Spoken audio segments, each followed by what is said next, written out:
होर्मुज जलडमरू मध्य में चल रहे तनाव के बीच भारत के विदेश मंत्रालय की तरफ से बयान सामने आया। दरअसल आपको बता दें कि होर्मुज जलडमरू मध्य में एक बार फिर तनाव चरम पर पहुंच गया। ईरान की ओर से कथित गोलीबारी के बाद भारतीय जहाजों को अपना रास्ता बदलकर लौटना पड़ा।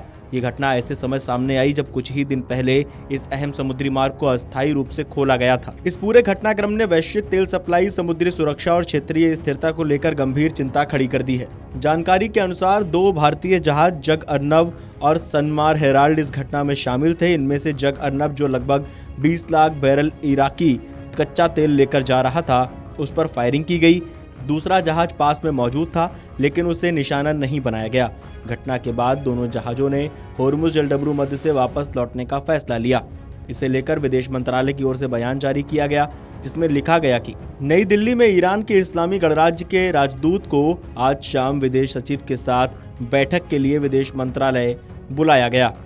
बैठक के दौरान विदेश सचिव ने आज पहले होर्मुज जलडमरू मध्य में भारतीय ध्वज वाले 2 जहाजों से जुड़े गोलीबारी की घटना पर भारत की गहरी चिंता व्यक्त की। उन्होंने कहा कि भारत व्यापारी जहाजों और नाविकों की सुरक्षा को अत्यंत महत्वपूर्ण मानता है और ये भी याद दिलाया कि ईरान ने पहले भारत जा रहे कई जहाजों को सुरक्षित मार्ग प्रदान करने में सहायता की थी। व्यापारी जहाजों पर गोलीबारी की इस गंभीर घटना पर अपनी चिंता दोहराते हुए विदेश सचिव ने राजदूत से आग्रह किया कि वे भारत के विचार ईरानी अधिकारियों तक पहुंचाएं और जल्द से जल्द होर्मुज जलडमरू मध्य से भारत जा रहे जहाजों की सुरक्षित आवाजाही सुनिश्चित कराने की प्रक्रिया दोबारा शुरू करें। ईरान के राजदूत ने इन विचारों को ईरानी अधिकारियों तक पहुंचाने का आश्वासन दिया।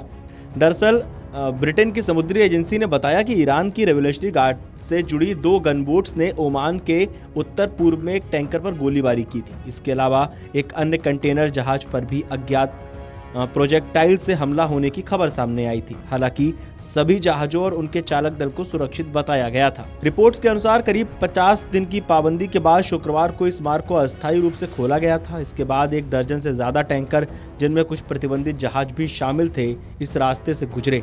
लेकिन शनिवार को ईरान ने फिर से पाबंदियां लागू कर दी और कुछ जहाजों पर फायरिंग की घटना सामने आई। भारतीय नौसेना इस पूरे मामले की जांच भी कर रही है। फिलहाल होर्मुज में भारत का कोई युद्धपोत मौजूद नहीं है, लेकिन ओमान की खाड़ी में भारतीय जहाज तैनात हैं। अधिकारियों ने कहा कि भारत इस घटना को गंभीरता से ले रहा है और इस अहम समुद्री मार्ग में सुरक्षित और मुक्त आवाजाही का समर्थन भी करता है। होर्मुज जलडमरू मध्य दुनिया के सबसे अहम तेल मार्गों में से एक है, जहां से करीब 20% वैश्विक कच्चा तेल गुजरता है। भारत जैसे देश जो खाड़ी क्षेत्र से बड़ी मात्रा में तेल आयात करते हैं, इस रास्ते पर काफी निर्भर हैं।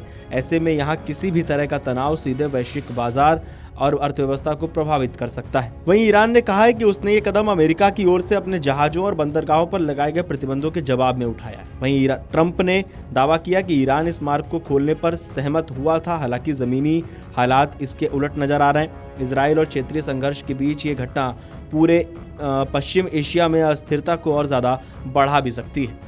Video desk amarujala.com।